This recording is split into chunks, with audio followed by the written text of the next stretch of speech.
আসসালামু আলাইকুম। আশা করি সবাই ভালো আছেন। এই রোজার মাসে একটা জিনিস শেয়ার করি নিই, ভাবলাম রোজা তো চলেই গেল, আর একটা আছে, আবার আগামী বছর পাবো। তা ভাগ্যে যদি থাকে তাহলে, আর না থাকলে তো নেই। তাই ভাবলাম শেয়ার করি।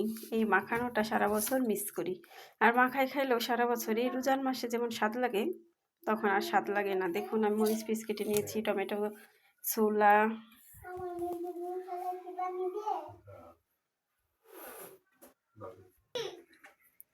নিয়ে নিয়েছি কাটা চানাচুর, সাথে দিয়েছি জিলাপি আর বেগুনের চপ, পেঁয়াজি,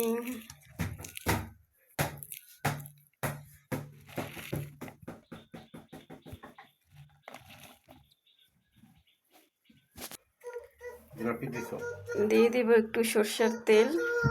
বাস হয়েছে। আমরা মানুষ বেশি না, ফ্যামিলিতে অল্প 2জন মানুষ, সে কারণে মুড়ি আমি অল্প দিয়েছি, বেশি দিইনি।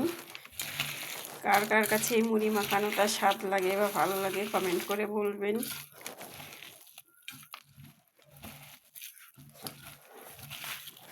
দেখুন,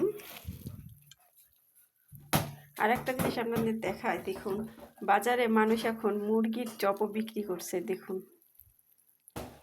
সবাই ভালো থাকবেন, আল্লাহ হাফেজ।